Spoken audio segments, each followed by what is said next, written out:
National Nail Polish Day is a fun and colorful celebration dedicated to all things related to nail polish, observed on June 1st each year. It's a day to celebrate the artistry, creativity, and self-expression that nail polish allows, as well as the beauty and confidence it can bring to the individuals wearing it. Nail polish's earliest known use was in ancient China around 3000 BC. The Chinese used a mixture of bee wax, egg whites, gelatin, vegetable dyes, and gum arabic to create nail color. The first nail salon in the United States was opened by Mary E. Cobb in New York City in 1878. Cobb introduced the emery board and other tools, setting the stage for modern manicures. The 1920s marked a significant turning point with the invention of the modern nail polish. Inspired by automotive paint, French makeup artist Michel Menard developed the first modern nail polish using nitrocellulose. This led to the founding of Revlon in 1932, which introduced the first mass-market nail polish.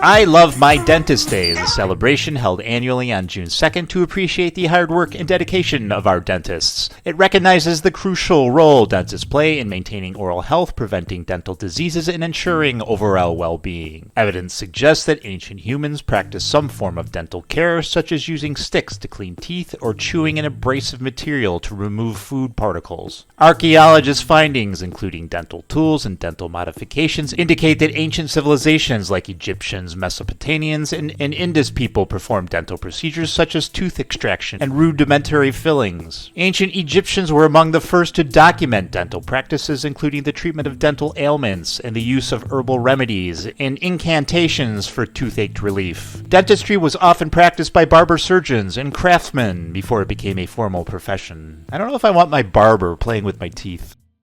All the king's horses and all the king's men can't seem to put him back together again on National Egg Day, celebrated on June 3rd each year. It is a day dedicated to honoring one of the most versatile and nutritious foods, eggs. They're so yummy. So egg-cited about some egg facts. Let's yoke it up. The world's largest chicken egg weighed over 12 ounces and was laid by a hen in England in 2010. Additionally, the most expensive egg ever sold was a Fabergé Imperial Easter egg, which fetched over $33 million at an auction in 2007. The smallest bird egg is laid by the bee hummingbird. These tiny eggs measure only about half an inch in length and weigh less than a gram. The color of the egg yolk is influenced by the hen's diet. A diet rich in carotenoids, such as those found in green plants, corn, and marigold petals, will produce darker and more orange yolks. Don't get egg on your face and celebrate yourself some Egg Day on June 3rd.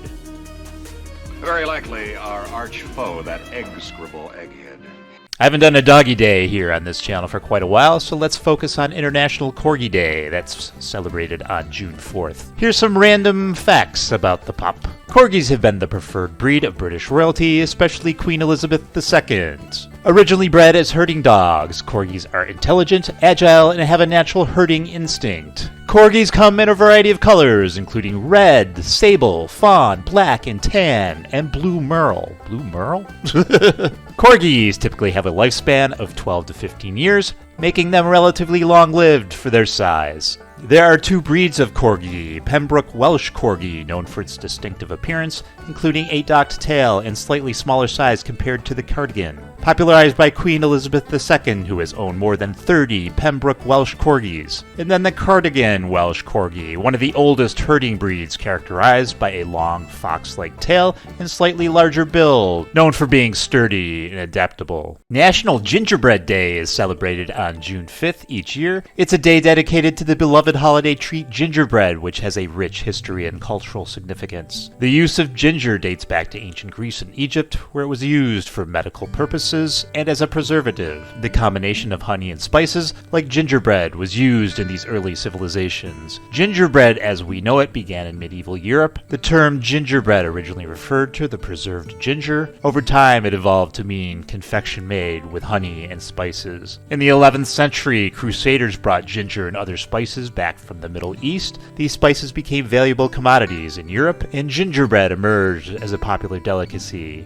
In the 16th century, with the advent of affordable sugar, gingerbread recipes evolved. The first known recipe for gingerbread cookies came from England. Queen Elizabeth I is often credited with the idea of decorating gingerbread cookies to resemble visiting dignitaries. Is that where those little guys came from? I lost my yo-yo. Well, where did you have it last? Hey, if I knew that, I would still have my yo-yo. Yo-Yo Day is celebrated annually on June 6th and is dedicated to enjoying and appreciating the classic toy, the yo-yo. The yo-yo is one of the oldest toys in history. Its origins can be traced back to ancient Greece around 500 BCE, where a vase painting depicts a boy playing with a yo-yo. Pedro Flores, a Filipino immigrant, popularized the yo-yo in the United States. He started the yo-yo manufacturing company in 1928, and his design included a string that looped around the axle, allowing the yo-yo to sleep at the end of the string. Donald F. Duncan Sr., an American businessman, acquired Flores' company in 1932 and patented improvements to the yo-yo, such as the slip string.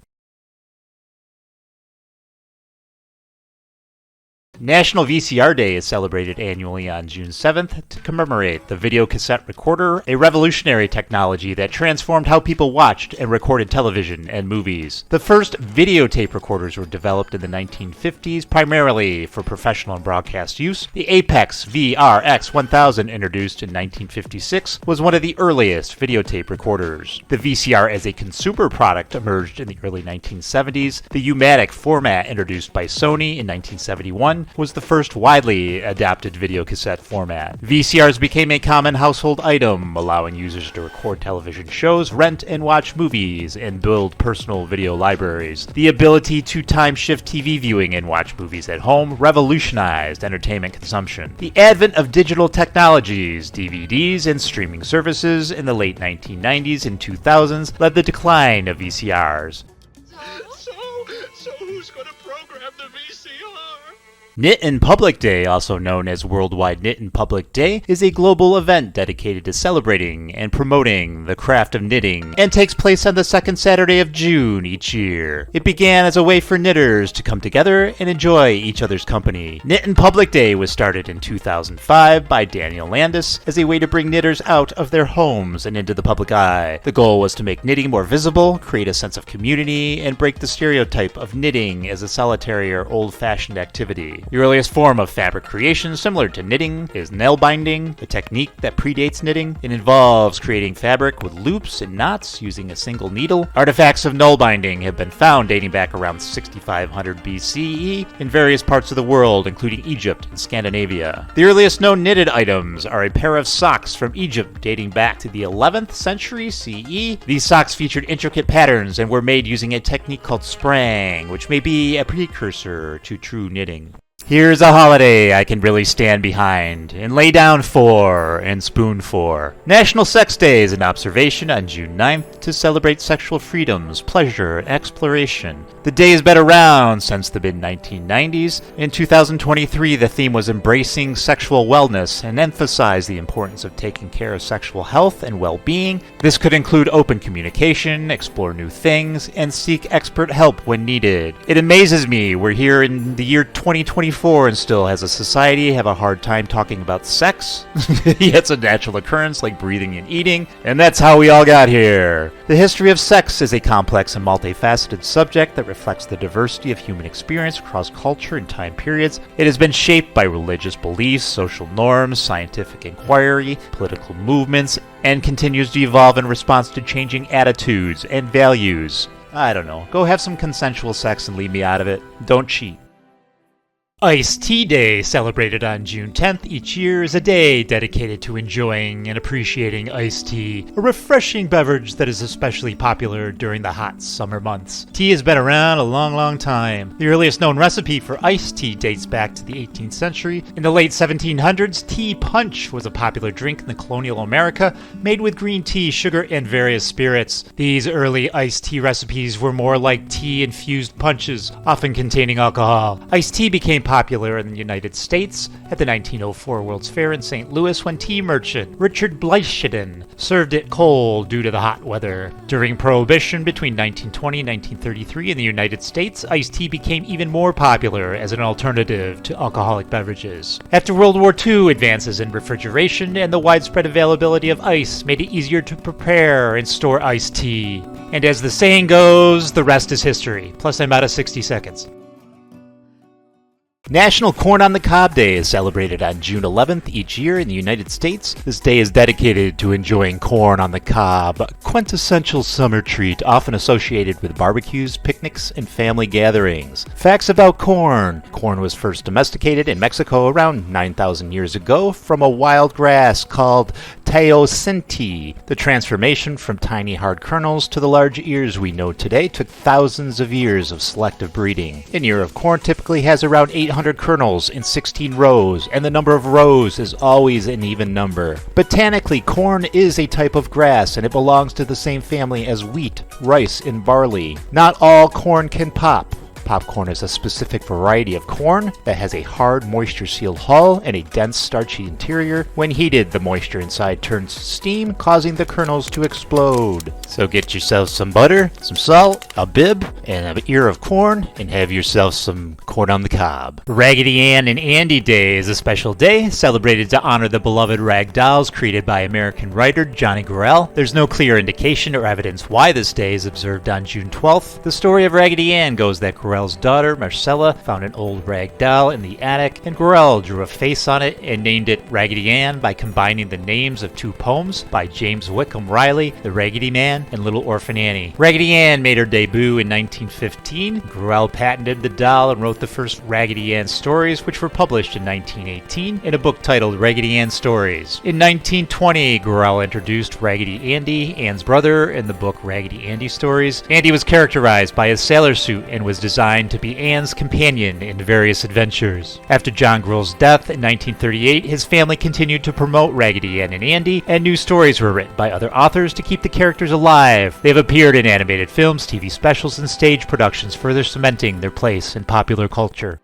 World Softball Day is celebrated on June 13th each year. This date was chosen to coincide with the anniversary of the International Softball Federation, now part of the World Baseball Softball Confederation. The earliest known softball game was played in Chicago, Illinois on Thanksgiving Day in 1887. It took place at the Farragut Boat Club at a gathering to hear the outcome of the Yale University and Harvard University football game. As the story goes, when the score was announced and the bets were settled, a Yale alumnus threw a boxing glove at a Harvard supporter. The Harvard fan grabbed a stick and swung at the rolled-up glove. George Hancock, a reporter there, called out "play ball," and the game began with the boxing glove tightened into a ball, a broom handle serving as a bat. The first contest ended with a score of 41-40. The name softball dates back to 1926. The name was coined by Walter Hankinson of the YMCA at a meeting of the National Recreation Congress. By 1936, the Joint Rules Committee of Softball had standardized the rules and naming throughout the United States. National Strawberry Shortcake Day on June 14th lands at the peak of strawberry season, with the best strawberries picked from April to June. These bright red berries during this time are sweeter and more flavorful. This day is a delightful celebration dedicated to enjoying and honoring the classic dessert made with fresh strawberries, shortcake, and whipped cream. Oh, so yummy. The earliest known recipe is from an English cookbook in 1588. The term shortcake was used to describe a baked product that was crumbly, buttery, and crisp. Eliza Leslie of Philadelphia popularized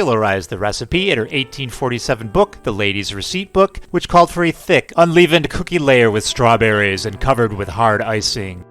Strawberry shortcake was a well-known dessert in the United States, often served hot with sweetened cream and butter. The dish became even more popular in the late 19th century due to the Transcontinental Railroad, which made it easier to ship strawberries from California on ice. Whipped cream also became more popular in America then, and it became a standard accompaniment to strawberry shortcake. Dog Dad Day is a special day dedicated to celebrating the bond between men and their canine companions. It is a day to honor and appreciate dog dads for their care, love, and dedication to their furry friends. Dog Dad Day is typically celebrated on the third Saturday in June. This timing is close to Father's Day, which falls on the third Sunday in June, allowing for a weekend of celebration for both human and dog dads. Archaeological evidence suggests that the first animals to be tamed were dogs. Dogs were domesticated 30,000 years ago. It's believed domestication started when gray wolves, found scavenging for food scraps from humans, began to cooperate and return for food and shelter. The wolves then helped the hunter-gatherers hunt for food. Over thousands of years of breeding, wolves evolved into the dogs we have today. Over a millennia, dogs and humans have evolved together, influencing each other's development. Dogs adapted to human environments, and humans bred dogs for specific traits, leading to the wide variety of dog breeds we see today and the bond both species have with each other.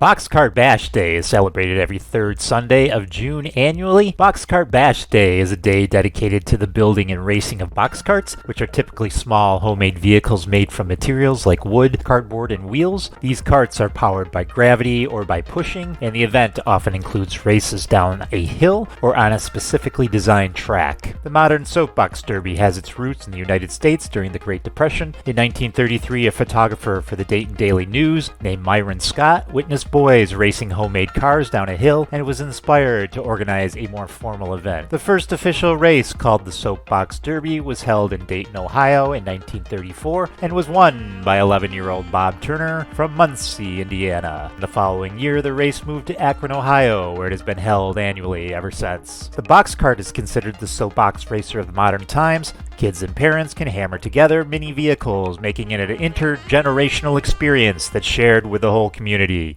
Mascot Day is a celebration on June 17th dedicated to the beloved characters that represent schools, sports teams, companies, and other organizations. It all started out in the 1800s when a little boy named Chick, who carried bats and ran errands for baseball players, became known as the team's good luck charm. According to an 1883 issue of the Sporting Life magazine, the players pinned their faith to Chick's luck-bringing qualities, and it was exactly those so-called good luck charm qualities and maybe a little superstition that laid the foundation. The shift from live to costume mascots was led by Major League Baseball's Mr. Met of the New York Mets and Brutus Buckeye of the Ohio State Buckeyes, and the idea really began to take hold with the debut of San Diego Padres mascot, the San Diego Chicken, who started out on a radio promotion launched in 1974. Soon after, in 1977, the Philly Fanatic was launched. We can see the transition occurring in the 1970s and 1980s to our modern-day mascots today. Clean Your Aquarium Day on June 18th is a designated time to focus on the maintenance and cleanliness of your aquarium, ensuring a healthy environment for your aquatic pets. The modern concept of aquariums as public attractions began in the 19th century. The first public aquarium, the London Zoo's Fish House, opened in 1853. The term aquarium was coined by Philip Henry Goss, who popularized the concept and wrote influential books on marine life and aquarium keeping. Advances in glass production and filtration systems in the late 19th century made home aquariums more practical. Innovations such as the invention of the air pump by Robert Warrington and the development of better lighting and heating systems allowed for more diverse aquarium setups. Public aquariums grew in number and size, with notable examples including the Shedd Aquarium in Chicago, opened in 1930, and the Monterey Bay Aquarium in California, opened in 1984. These institutions play a crucial role in marine conservation, education, and research, raising awareness about aquatic ecosystems and the importance of protecting them. National Watch Day is celebrated annually on June 19th. This day is dedicated to the appreciation and celebration of watches, recognizing their significance as both functional timepieces and fashionable accessories. They evolved from early mechanical pocket watches to modern digital and smart watches. The earliest timekeeping devices were sundials and water clocks used by ancient civilizations like the Egyptians and the Greeks. The development of mechanical clocks began in Europe during the Middle Ages. These early clocks were large and typically found in church towers and public buildings, driven by weights and gears. The Pomander watch, also known as the Watch of 1505, is heralded as the world's first watch, crafted by Peter Henlein, a German locksmith and watchmaker. This timepiece from the early German Renaissance period represents the dawn of portable timekeeping. Following the Pomander watch, the Nuremberg egg, another creation attributed to Peter Henlein, emerged in the 16th century. These ovular watches were among the first portable timepieces.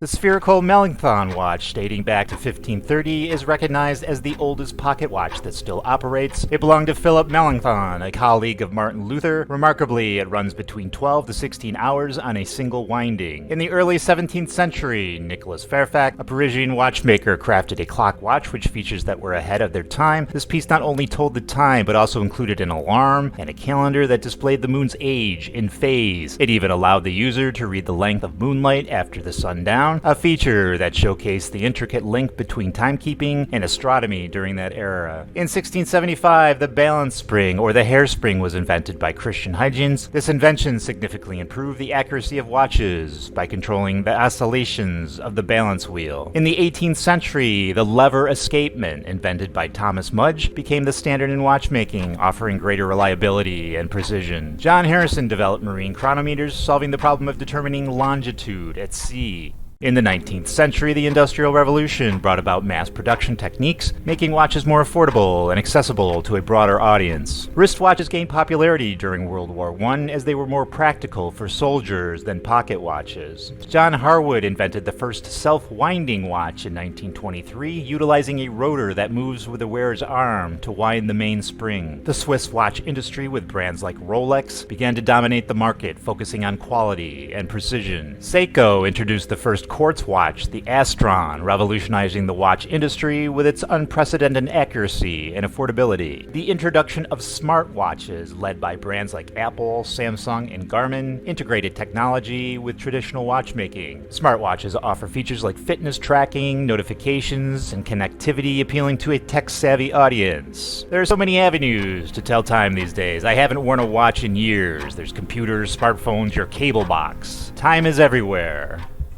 It's 90 degrees in western New York while I record this, and I can't imagine a better observation than National Ice Cream Soda Day, that's celebrated annually on June 20th for this hot summer day. The ice cream soda, also known as a float, was invented in the late 19th century. One popular story attributes its creation to Robert M. Greene, who was selling drinks at the Franklin Institute's sesquicentennial celebration in Philadelphia in 1874. When he ran out of cream, he substituted ice cream in his sodas, creating a delicious hit. Another claim suggests that Fred Sanders, owner of a Detroit confectionery, invented the ice cream soda in the early 1870s when he ran out of sweet cream and used ice cream instead. Yet another story credits George Guy, who supposedly created the ice cream soda in 1872 by adding a scoop of ice cream to soda water at a New York soda fountain. Whatever the case may be, whoever invented the damn thing, National Ice Cream Soda Day is a wonderful excuse to indulge in the sweet and fizzy treat and cool the hell off.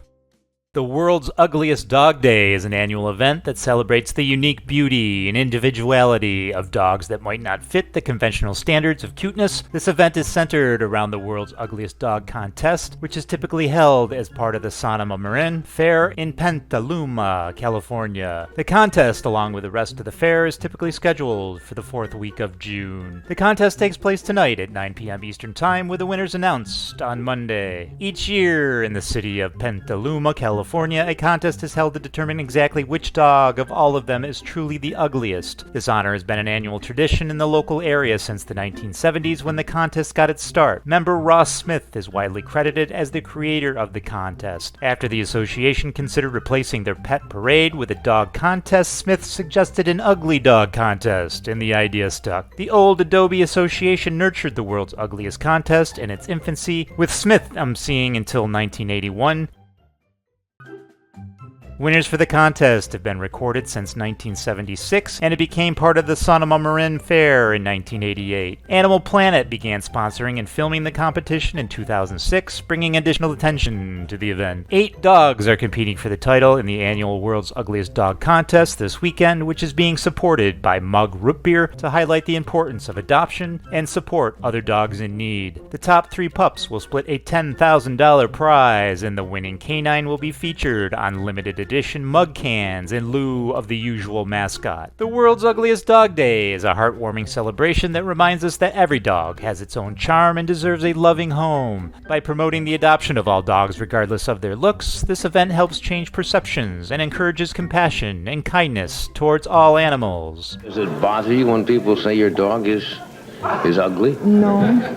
I think she's ugly. It looks like a hot dog that went bad or something. Onion Ring Day is a celebration dedicated to the beloved fried snack onion rings. Typically observed on June 22nd, one of the earliest recorded recipes for something resembling onion rings appeared in an 1802 cookbook titled The Art of Cookery, Made Easy and Refined by John Mullard, which involves slicing onions, dipping them in a batter made from flour, cream, salt, pepper, and Parmesan cheese, and then deep frying them. Kirby's Pig Stand, a drive-in restaurant chain founded in West Oak Cliff, Texas, is often credited with popularizing onion rings in the United States during the 1920s. In 1933, a recipe for French fried onions appeared in the New York Times advertisement for Crisco, suggesting a similar preparation method that involved dipping onion rings in milk and then coating them in flour before frying. The proliferation of fast food restaurants in the mid-20th century, such as A&W, Burger King, and others, helped cement onion rings as a staple side dish on menus across the United States. I've never specifically heard of Detroit pizza. Chicago, yes. New York, most definitely. National Detroit-style Pizza Day is celebrated on June 23rd each year. This day honors the distinctive style of pizza that originated in Detroit, Michigan. The story of Detroit-style pizza begins in 1946 at Buddy's Rendezvous, a bar on the east side of Detroit. Gus Guerra, the owner, and his wife Anna were looking to expand their menu and came up with a new style of pizza inspired by Sicilian recipes. One of the key innovations was the use of blue steel pans, which were originally designed to hold small automotive parts. These pans were sourced from local factories and played a crucial role in giving the pizza its unique characteristics, particularly the crispy crust. The pizza was influenced by traditional Sicilian-style pizza, but with a distinctive twist. Instead of the usual round shape, it was baked in rectangular pans. The dough was pressed into well-oiled pans, resulting in a thick, airy crust with a crispy bottom and edges.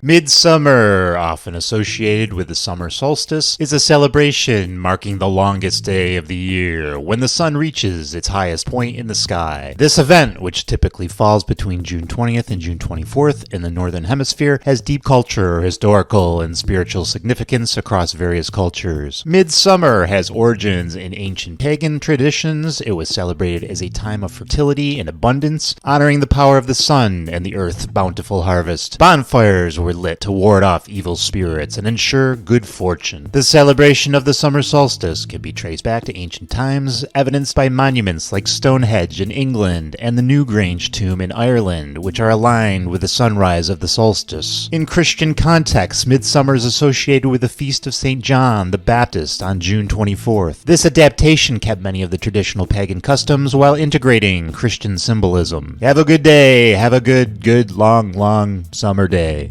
Color TV Day, observed annually on June 25th, celebrates the anniversary of the first nationwide color broadcast in the United States. In 1928, Scottish inventor John Logie Baird demonstrated the first color television transmission using a mechanical system that involved spinning discs and colored filters. In 1940, CBS demonstrated a mechanical color television system developed by Peter Goldmark. The system used a rotating color wheel to produce color images, but it was incompatible with existing black and white TVs. On June 25th, of 1951, CBS broadcasted the first commercial TV program, Premiere, which was a variety show featuring Ed Sullivan and other stars. However, the color broadcast was limited to a few cities and special monitors due to the lack of color TV sets in households. RCA developed a compatible color TV system adopted by the National Television System Committee in 1953. The system allowed color broadcasts to be received on both color and black and white TV sets, facilitating broader adoption. National Barcode Day is observed annually on June 26th. In 1948, Bernard Silver, a graduate student at Drexel Institute of Technology, and his colleague, Norman Joseph Woodland, filed a patent for a barcode system that used concentric circles resembling a bullseye rather than lines. In 1966, the first commercial use of barcodes occurred, but there was no standard format, which limited widespread adoption. In 1970, the Universal Product Code, the UPC, was developed by George J. Lauer at IBM, providing a standardized barcode format that could be widely used. In 1973, the Universal Grocery Product Code Council was established, and the UPC was selected as the standard barcode for retail. On June 26th of 1974, the first product scanned using a UPC barcode was a pack of Wrigley's Juicy Fruit Gum at the Marsh Supermarket in Troy, Ohio. This event marked the beginning of barcode's widespread adoption in retail. Helen Keller Day is celebrated annually on June 27th to honor the life and legacy of Helen Keller, an American author, disability rights advocate, political activist, and lecturer. Helen Keller was born on June 27, 1880, in Tuscaloosa, Alabama. At 19 months old, Keller contracted an illness that left her both deaf and blind. In 1887, Anne Sullivan, a teacher from the Perkins School for the Blind, began working with Keller, starting with spelling words into her hand using the manual alphabet. In 1900, Keller entered the Radcliffe College of Harvard University, becoming the first deaf-blind person to earn a Bachelor of Arts degree, graduating cum laude in 1904. Keller became a prolific author and speaker, writing several books and articles advocating for people with disabilities, and was a co-founder of the American Civil Liberties Union in 1920. Helen Keller passed away on June 1st of 1968 at the age of 87. She died peacefully in her sleep at her home in Easton, Connecticut. The cause of death was natural causes. National Food Truck Day on the last Friday of June was created in 2016 by the organization Roaming Hunger. The day is a celebration of the diverse and vibrant food truck industry, which has become a significant part of the culinary landscape. The concept of mobile food vending in the United States dates back to the late 19th century with the creation of the chuck wagon by Charles Goodnight. These wagons were used to feed cowboys and cattle drivers on the move. During and after World War II, mobile canteens emerged to serve food to military personnel and factory workers. These trucks, often referred to as roach coaches, provided quick and easy access to meals in locations where traditional dining options were limited. The post-war era also saw the rise of ice cream trucks, which became iconic in American neighborhoods. The modern food truck movement began to gain momentum in the early 2000s. This era marked a significant shift from traditional street food to gourmet and specialty offerings. National Camera Day is celebrated annually on June 29th to recognize the invention and impact of cameras on our lives, capturing memories and moments that can be preserved and shared across generations. The camera obscura, meaning dark chamber in Latin, is the earliest known device for projecting an image. By the 1600s, the camera obscura was used as a drawing aid. It consisted of a dark room or box with a small hole that projected an inverted image of the outside scene onto a surface inside. The camera obscura operates on the principle that light travels in straight lines. When light from an external scene passes through a small hole or aperture into the darkened room or box, it projects an inverted image of that scene onto the opposite wall or surface inside. The size and clarity of the image depends on the size of the aperture and the distance between the aperture and the projection surface. By the 17th century, portable versions of the camera obscura were developed, including tent and box versions. These were used by artists and scientists for sketching and studying optics. Joseph Nicephore Niepce took the first permanent photograph using a process called heliography. He captured an image from his window using a camera obscura and a pewter plate coated with bitumen. The exposure took about 8 hours. Louis Daguerre developed the daguerreotype process, which produced a clearer and more detailed image with a much shorter exposure time. William Henry Fox Talbot invented the calotype process, which used paper coated with silver iodine. Calotypes produced a negative image that could be used to make multiple positive prints. Frederick Scott Archer introduced the wet plate collodion process, which allowed for quicker exposure times and sharper images. This method required coating a glass plate with collodion and exposing it while still wet. Richard Leach Maddox developed the dry plate process, which used a gelatin emulsion instead of wet chemicals. This advancement made photography more convenient and accessible, as plates could be prepared in advance and stored for later use. The first cameras were large and cumbersome, often requiring significant setup and long exposure times. As technology advanced, cameras became more portable and practical for everyday use. In 1888, George Eastman revolutionized photography with the introduction of roll film and the Kodak camera. The Kodak camera came preloaded with film for 100 exposures and could be sent back to the company for development and reloading. This made photography accessible to the general public. Kodak's Brownie camera was an affordable, simple box camera that popularized snapshot photography. It brought photography to the masses and was particularly popular among children and amateur photographers. Kodak introduced Kodachrome film, which produced vibrant color images and became widely used for professional and amateur photography. Kodachrome remained popular until it was discontinued in 2009. I actually worked for Kodak once upon a time here in Rochester, New York during the beginning of their downfall. Maybe I'm the reason why.